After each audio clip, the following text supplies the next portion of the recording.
दोस्तों, स्वागत है आपका हमारे चैनल सिनेमा पॉपकॉर्न डिकोडेड पर। दोस्तों, हाल ही में मैंने हाउसमेट नाम की एक थ्रिलर ड्रामा फिल्म देखी जिसने हॉलीवुड में काफी बज़ क्रिएट किया हुआ है। इसमें हमारी फेवरेट सिडनी स्वीनी भी नजर आती है और उनकी परफॉर्मेंस कहानी को नेक्स्ट लेवल पर ले जाती है। ये फिल्म फ्रीडम मैकफिडन के ओरिजिनल नोवेल पर बेस्ड है और IMDb पर इसकी रेटिंग 10 में से 7 है। सस्पेंस, ट्विस्ट और साइकोलॉजी ड्रामा से भरी ये स्टोरी शुरू से एंड तक आपको हुक करके रखती है। तो कहानी की शुरुआत होती है अमेरिका में रह रही मिली से, जो कि एक बेहद जवान और खूबसूरत लड़की है और 10 साल जेल में रहने के बाद पैरोल पर बाहर आई है और अपने लिए नौकरी ढूंढ रही है। इसलिए वो अपना एक फेक बायोडाटा बनाकर रिच लेडी नीना विंचेस्टर के पास आती है और नीना उसकी डिग्री देखते हुए कहती है कि ये जॉब उसके लिए नहीं है, क्योंकि इतनी अच्छी डिग्री के बाद भी वो हाउसमेट जैसी जॉब ही क्यों करना चाहती है। लेकिन मिली नीना को मक्खन मारती है कि उसे पसंद है हाउसमेट की जॉब करना। नीना मिली को पूरा घर दिखाती है और साथ ही उसे अपने पति एंड्रू की तारीफ भी करती है कि उसी ने यह आलीशान घर अपने हिसाब से डिजाइन किया हुआ है। मिली कहती है कि आपका पूरा घर साफ और अच्छा है, तो आपको क्यों चाहिए हाउसमेट। नीना उससे कहती है कि वो प्रेग्नेंट है और नीना नहीं चाहती कि उसके पति को ये बात अभी पता चले, इसीलिए वो काम नहीं कर पाएगी। और मिली का इंटरव्यू लेने के बाद उसे कुछ पैसे देकर भेज देती है कि वो उसे जॉब के लिए कॉल करके बुलाएगी। लेकिन मिली को पता है कि नीना उसे कॉल नहीं करेगी और मिली को जॉब तो चाहिए ही सरवाइव करने के लिए, क्योंकि उसके पेरेंट्स ने उससे नाता तोड़ लिया है। मिली अपनी पुरानी कार में ही सोती और पास के कम्युनिटी टॉयलेट में नहाती और साफ सफाई करती है। लेकिन फिर मिली के पास फाइनली एक सुबह नीना का कॉल आता है हाउसमेट जॉब के लिए। मिली को बस इसी कॉल का इंतजार था और वो तुरंत पहुंचती है। मिली नीना के घर आती है और उसे गेट पर विंचेस्टर फैमिली का माली एंजो मिलता है, जो कि मिली को अजीब नजरों से देखता है। मिली से एंजो कुछ बोलता नहीं, बस उसके लिए गेट ओपन कर देता है। मिली जब घर के अंदर आती है तो देखकर हैरान रह जाती है, क्योंकि पूरा किचन और सामान बिखरा पड़ा है। थोड़ी देर बाद नीना जल्दी जल्दी आती है, मिली को गले लगाती है और कहती है कि उसे एक स्पीच तैयार करनी है, इसीलिए वो अपने ऑफिस रूम में जा रही है। मिली अंदर ही अंदर सोचती है कि एक ही दिन में घर का कैसे से कैसा हाल कर दिया। रात में एंड्रयू और उसकी बेटी सिसिलिया घर आते हैं। मिली अपने काम में लगी होती है। नीना दोनों का इंट्रो मिली से करवाती है और बताती है कि अब से वो यहीं रहेगी। एंड्रयू शांत स्वभाव का इंसान है, ज्यादा कुछ नहीं बोलता, बस ध्यान से मिली को देखता है। वो उसे डिनर के लिए पूछता है, लेकिन मिली कहती है कि पहले वो अपना कमरा सेट कर लेगी, फिर डिनर करेगी। कमरे में एक छोटा फ्रिज है, लेकिन एक अजीब बात ये है कि दरवाजा बाहर से लॉक होता है। थोड़ी देर बाद नीना खुद उसके लिए डिनर लेकर आती है और उसे एक नया फोन देती है। वो बताती है कि उसमें उसने अपना क्रेडिट कार्ड जोड़ दिया है ताकि जरूरत पड़ने पर मिली बाहर से सामान लेके आ सके। अगली सुबह मिली गहरी नींद में सोई होती है, क्योंकि बहुत समय बाद उसे ढंग का बिस्तर मिलता है। वो देर से उठती है और जल्दी जल्दी बाहर आती है। किचन में नीना गुस्से में चीजें फेंक रही होती है, क्योंकि उसकी स्पीच वाली लिस्ट नहीं मिल रही। बिना सोचे समझे वो सारा इल्जाम मिली पर लगा देती है। तभी एंड्रयू आता है और शांत दिमाग से नीना को समझाता है कि उसे थोड़ा बाहर जाकर खुद का ध्यान रखने की सलाह देता है। मिली नीना का ये रूप देखकर हैरान रह जाती है कि कल तक जिससे बात की थी आज वो इतनी गुस्से वाली कैसे हो गई। उनके जाने के बाद मिली चुपचाप अपने काम करने लग जाती है। लेकिन जब वो बाहर दिखती है तो एंजो खिड़की के पास खड़ा सब कुछ देख रहा होता है। कुछ देर बाद मिली किचन का कूड़ा फेंकने बाहर जाती है तो एंजो सामने खड़ा मिलता है। सीधा सीधा पूछ लेता है कि वो यहाँ पर क्या कर रही है। मिली कहती है कि वो यहाँ काम करती है हाउसमेट का। तभी एंजो ऊपर देखता है, जहाँ नीना खड़ी गुस्से में उसे घूर रही होती है। एंजो बड़बड़ाते हुए निकल जाता है कि ये पूरी फैमिली अजीब है, पागल है, लेकिन मिली उसकी बातों को नजरअंदाज कर देती है। दिन भर मिली ठीक से काम करती है। टॉयलेट साफ करते समय उसे एक टैबलेट मिलती है जिससे वो फिलहाल छोड़ देती है। तभी नीना फिर से गुस्से में आती है और कहती है कि शायद वो अच्छी माँ नहीं है। मूड खराब होने की वजह से वो मिली को किचन में जाकर डिनर तैयार करने को कह देती है। डिनर के समय एंड्रयू मिली से बहुत अच्छे से पेश आता है। जहाँ नीना हर बात पर चिड़चिड़ी है, वहीं एंड्रयू शांत और संभला हुआ लड़का है। रात में अपने कमरे में मिली एंड्रयू का इंस्टाग्राम देखती है, जिसमें वो परिवार के साथ बहुत खुश नजर आता है। तभी मिली ख्यालों में उसे अपने कमरे में आता देखती है पेस्ट्री लेकर। वो उसके करीब आता है जैसे ही उसे किस करने वाला हो, लेकिन अचानक से मिली की नींद टूट जाती है और ये सिर्फ उसका एक सपना होता है। अगले दिन शनिवार होता है। मिली किसी काम से बाहर जाना चाहती है, लेकिन नीना उसे रोकती है कि वो नहीं जा सकती वीकेंड पर। तभी एंड्रयू आकर कहता है कि जाने दो, वो मैनेज कर लेंगे। नीना जहाँ हर समय मिली की गलती निकालती है, वहीं एंड्रयू उसका साथ देता दिखता है। बाद में पता चलता है कि मिली अपने डॉक्टर से मिलने गई है। वो बताती है कि उसे नौकरी मिल गई है। डॉक्टर उसे समझाती है कि उसे ये नौकरी संभाल कर रखनी होगी। साथ ही बताती है कि 10 साल से किसी के करीब ना आने की वजह से उसे ऐसे सपने आना नॉर्मल है। क्लिनिक से निकलते ही नीना का कॉल आता है मिली के पास। वो जल्दी जल्दी में कहती है कि आज मिली सिसिलिया को स्कूल से लेकर आ जाए, लेकिन स्कूल का नाम नहीं बताती। यही बात मिली परेशान कर देती है और वो खुद इंटरनेट पर सर्च करती है, किड्स बैली स्कूल ढूंढने लगती है। बड़ी मुश्किल से मिली सिसिलिया के स्कूल पहुंचती है, लेकिन वहाँ पता चलता है कि वो तो आज अपने दोस्त के घर रुकने वाली है। मिली को ये अजीब लगता है, क्योंकि अगर नीना को पहले से पता था तो उसने उसे लेने क्यों भेजा। वो चुपचाप वहाँ से लौट आती है। घर पर उस दिन एंड्रू की माँ आई होती है, जो नीना को विरासत में मिला डिनर सेट देने आई है। मिली नाराज तो है, लेकिन कुछ कहती नहीं। नीना उल्टा उसी को बोल देती है कि उसने मिली को नहीं कहा था सिसिलिया को लाने के लिए, तो वो खुद से क्यों गई। मिली नीना की बात का कोई जवाब नहीं देती। थोड़ी देर बाद एंड्रू आता है, अपनी माँ से मिलता है और उनके बालों की काफी तारीफ करता है। साथ ही वो डिनर सेट देखकर काफी खुश होता है, क्योंकि वो बेताब है उन प्लेट्स में खाना खाने को। रात के वक्त मिली को नींद नहीं आ रही होती, तो वो नीचे आकर टीवी देखने लगती है। कुछ देर बाद एंड्रू भी आ जाता है और आराम से उससे बात करने लगता है। वो बातों बातों में बताता है कि नीना के माता पिता की मौत घर में आग लगने से हो गई थी और सिर्फ नीना बची थी। तभी नीना आ जाती है। वो एंड्रू को मिली के साथ बैठा देखती है, लेकिन गुस्सा दबा लेती है। एंड्रू के जाते ही वो मिली को जॉब छोड़कर जाने को कहती है। मिली माफी मांगती है और कहती है कि अब से ऐसी गलती उससे नहीं होगी। नीना सिर्फ उसे 1 हफ्ते का वक्त देती है। अगली सुबह मिली नाश्ता बना रही होती है, क्योंकि नीना की कुछ दोस्त घर पे आई हैं। बातों बातों में नीना अपनी ही सहेलियों से कहती है कि वो प्रेग्नेंट नहीं है, बस उसका ट्रीटमेंट चल रहा है।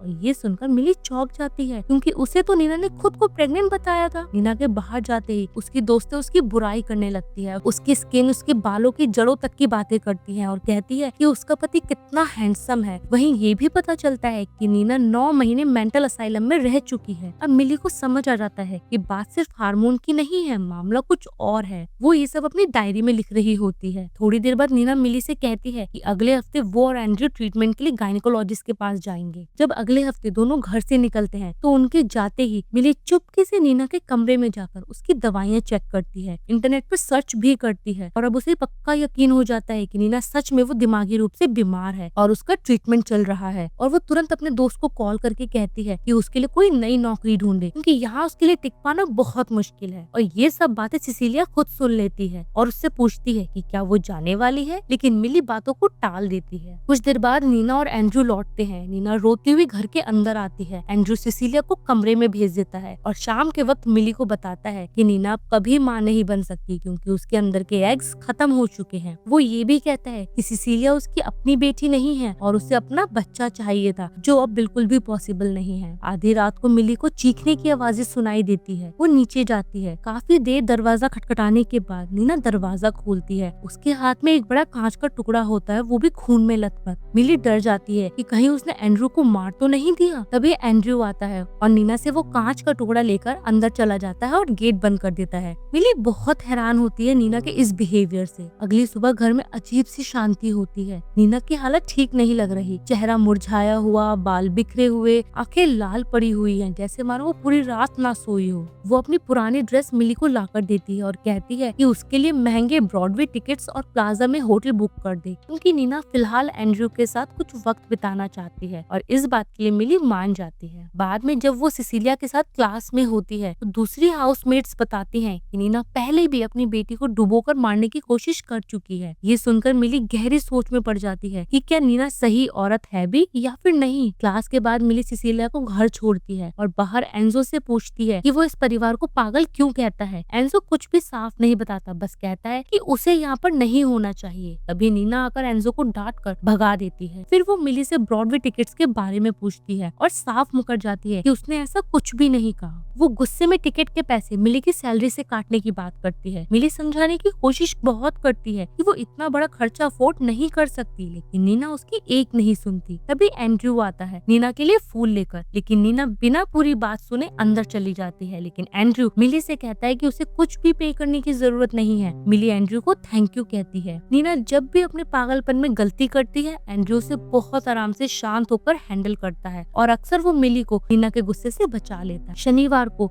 नीना सिसिलिया को लेकर कैंपिंग पर निकल जाती है। अब घर में सिर्फ एंड्रयू और मिली रह जाते हैं। मिली नहा रही होती है और जैसे ही बाहर आती है उसी वक्त वहाँ एंड्रयू आ जाता है। वो तुरंत नजरें झुका लेता है, आंखों पर हाथ रखकर सॉरी बोलते हुए नीचे चला जाता है, एक जेंटलमैन की तरह। कपड़े बदलकर जब मिली नीचे आती है तो एंड्रयू बताता है कि टिकट रिफंड नहीं हुए और कहता है कि बेकार जाने से अच्छा है कि मिली ही किसी के साथ शो देखने चली जाए। मिली बताती है कि उसकी लाइफ में ऐसा कोई नहीं है जिसके साथ वो जाए। तब एंड्रयू कहता है कि अगर उसे ठीक लगे तो वो दोनों साथ चल सकते हैं और रात को वापस भी आ जाएंगे। और पहले तो मिली हिचकिचाती है लेकिन फिर मान जाती है। रात को दोनों तैयार होकर शो देखने जाते हैं। मिली नीना की दी हुई ड्रेस पहनती है और सच में बहुत खूबसूरत लगती है। शो के दौरान एंड्रयू की नजरें बार बार उसी पर टिकी रहती है। शो के बाद दोनों डिनर करते हैं, थोड़ी ड्रिंक लेते हैं और साथ में डांस भी करते हैं। डांस करते समय एंड्रयू पूछता है कि क्या वो इस हालत में घर लौटना चाहती है। मिली साफ मना कर देती है कि वो इस हालत में ड्राइव बिल्कुल नहीं कर सकती। कुछ देर बाद वो होटल में रुकने का फैसला करते हैं लेकिन अलग अलग कमरे लेते हैं। कमरे तक साथ जाते हुए माहौल थोड़ा सा अनकंफर्टेबल हो जाता है, जैसे दोनों एक दूसरे के करीब आना चाहते हो लेकिन फिर चुपचाप अपने अपने कमरों में चले जाते हैं। कमरे में पहुंचते ही मिली के फोन पर नीना के लगातार मैसेजेस आने लगते हैं। वो धमकी दे रही होती है कि वो उसे नौकरी से निकाल देगी। मिली घबरा जाती है और फोन लेकर एंड्रयू के पास चली आती है। एंड्रयू को मैसेज दिखाकर मिली घबरा कर कहती है कि इस बार नीना सच में उसे नौकरी से निकाल देगी और इस वक्त उसे नौकरी की बहुत जरूरत है। एंड्रयू उसे अपने कमरे में बुलाता है, शांत करता है और कहता है कि ऐसा कुछ नहीं होगा, वो सब कुछ हैंडल कर लेगा। वो उसके आंसू पोंछता है और हमदर्दी देते देते दोनों एक दूसरे के काफी करीब आ जाते हैं। वहीं से उनका रिश्ता उनकी सीमा पार कर जाता है और वो दोनों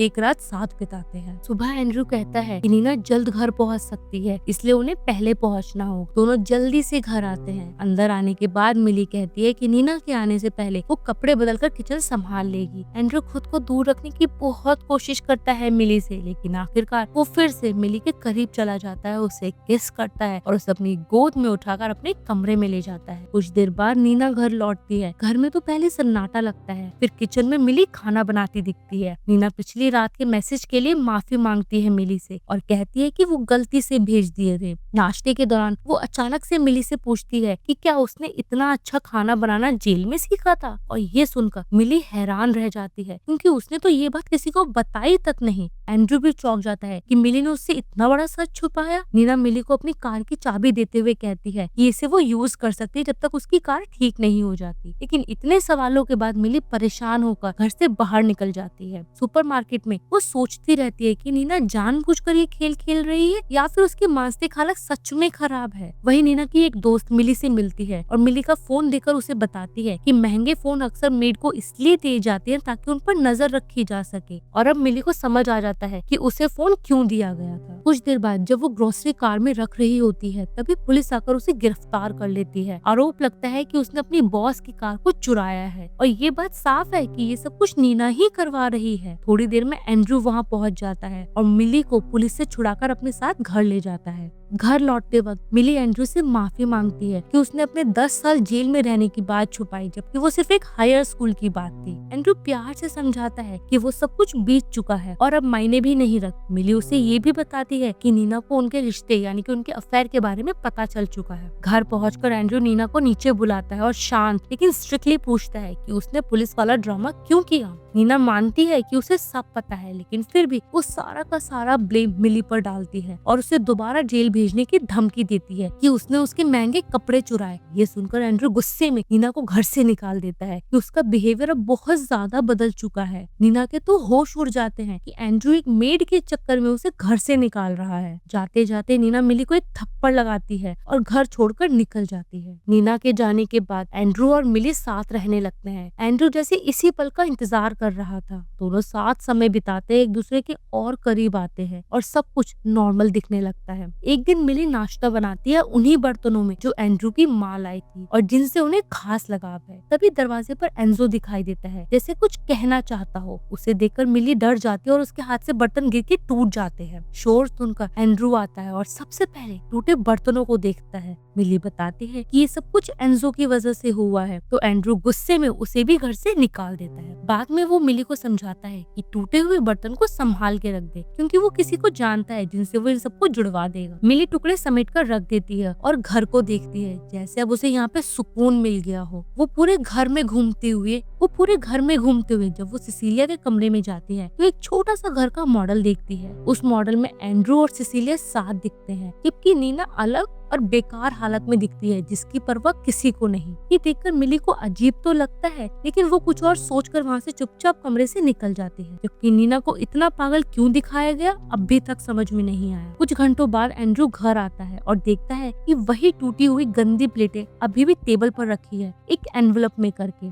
वो कुछ देर तक चुपचाप उन्हें देखता रहता है। तभी पीछे से मिली आकर उसे गले लगा लेती है। एंड्रू मिली से पूछता है कि उसने प्लेट साफ क्यों नहीं की, तो मिली कहती है कि अगर वो उन्हें साफ करती तो उसके हाथ कट जाते। एंड्रू बात को वहीं खत्म कर देता है। फिर वो मिली को गोद में उठाकर उसी के कमरे में ले जाता है, साथ में शैंपेन की बोतल भी ले जाता है। दोनों काफी देर तक पीते हैं। करीब एक दिन बाद मिली की आंख खुलती है। कमरे में मिली के अलावा कोई नहीं होता, एंड्रू भी नहीं। वो बाहर जाने की कोशिश करती है, लेकिन दरवाजा बाहर से ही बंद होता है। घबराकर वो एंड्रू को आवाज देती है, पूछती है वो फंस गई है क्या यहाँ पर। एंड्रू बाहर ही खड़ा होता है, लेकिन सिर्फ इतना कहता है कि वो उसे बाहर तो निकालेगा, पर अभी नहीं, और चुपचाप चला जाता है। अंदर मिली चीखती रह जाती है, पर एंड्रू एक नहीं सुनता। उधर दूसरी तरफ नीना, जो अब होटल में रह रही है और एक आजाद पंछी की तरह बहुत ज्यादा खुश है, और साथ ही एंड्रू को गालियां भी दे रही है और खुशी खुशी में उसकी फोटो तक जला देती है। और यही से कहानी जाती है काफी साल पीछे, जब नीना सिर्फ 8 साल की थी और उसके मम्मी पापा आग में जलकर मर गए थे। वो बिल्कुल अकेली रह गई थी, लेकिन उसने अपनी पढ़ाई नहीं छोड़ी। कॉलेज में नीना का उसके प्रोफेसर से अफेयर बन जाता है, जिससे सिसिलिया पैदा हुई। प्रोफेसर ने शादी से साफ इनकार कर दिया, तो नीना को नौकरी करनी पड़ी। उसी ऑफिस में वो काम करती थी जहाँ एंड्रू उसका बॉस था। धीरे धीरे दोनों करीब आए और 6 महीने बाद एंड्रू ने उसे प्रपोज किया। नीना ने हाँ कह दी। शादी के बाद सब ठीक चल रहा था। एक दिन उसने नीना से कहा कि उसके बालों की जड़ें दिख रही हैं, उसे खुद को ठीक और मेंटेन रखना चाहिए। नीना ने कहा ठीक है, वो अपॉइंटमेंट ले ले।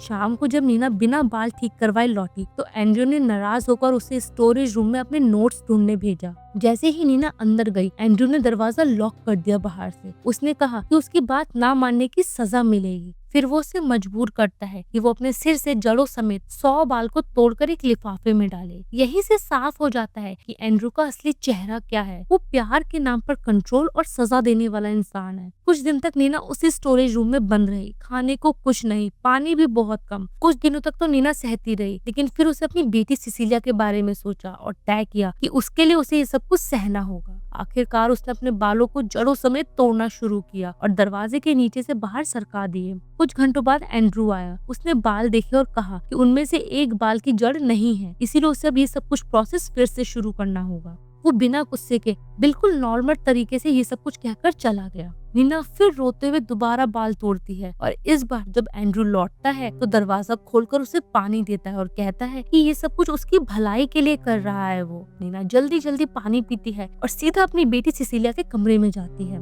लेकिन कुछ ही देर में उसे चक्कर आने लगते, उसके होंठ सूखने लगते हैं। उसे समझ आ जाता है कि पानी में कुछ मिलाया गया था। एक ही झटके में नीना बेहोश हो जाती है। रात में जब उसे होश आता है तो वो बाथरूम की तरफ दौड़ती है और देखती है कि सिसिलिया बाथ टब में डूब रही है। वो उसे निकालने की कोशिश करती है, तभी वहाँ अचानक पुलिस आ जाती है और नीना को पकड़ लेती है। कुछ देर बाद एंड्रू भी आता है। उसके चेहरे से साफ था कि सब कुछ पहले से प्लान किया गया है। पुलिस को यही दिखाया गया कि नीना ने अपनी बेटी को डुबोकर मारने की कोशिश करी और उसकी मेंटल हेल्थ बिल्कुल भी ठीक नहीं है। नीना को मेंटल हेल्थ हॉस्पिटल भेज दिया जाता है। करीब 9 महीने बाद उसे तभी छोड़ा जाता है जब वो बातें मान लेती जो उसने करी भी नहीं है। घर लौटने पर सब कुछ बदल चुका था। सिसिलिया अब एंड्रू के ज्यादा करीब थी। एंड्रू ने सब कुछ यकीन दिला दिया कि नीना एक अच्छी माँ और पत्नी नहीं है। एंड्रू उस पर कंट्रोल रखता, छोटी छोटी बातों पर सजा देता। वो उसे अपना बच्चा चाहता था और जबरदस्ती उसके साथ इंटीमेट होता। अगर अब नीना एंड्रू के अगेंस्ट जाती तो उसे दोबारा मेंटल असाइलम भेजने की धमकी मिलती थी। इसी दौरान एंजो ही एक ऐसा इंसान था जो सच जानता था। उसकी अपनी बहन ने भी कभी एंड्रू की वजह से परेशान होकर सुसाइड कर चुकी थी। वो नीना की मदद करना चाहता था, लेकिन सीधे कुछ भी नहीं कर सकता था। तब नीना ने एक प्लान बनाया। उसे समझ आ गया कि एंड्रू को एक नया टारगेट चाहिए, कोई अकेला जिसका कोई सहारा ना हो, और वहीं से मिली कहानी में आती है। मिली जो अकेली थी, जिसके परिवार ने साथ छोड़ दिया था और जो पहले ही जेल जा चुकी थी, वो भी मर्डर केस में। नीना ने जानबूझकर उसे अपने घर तक आने दिया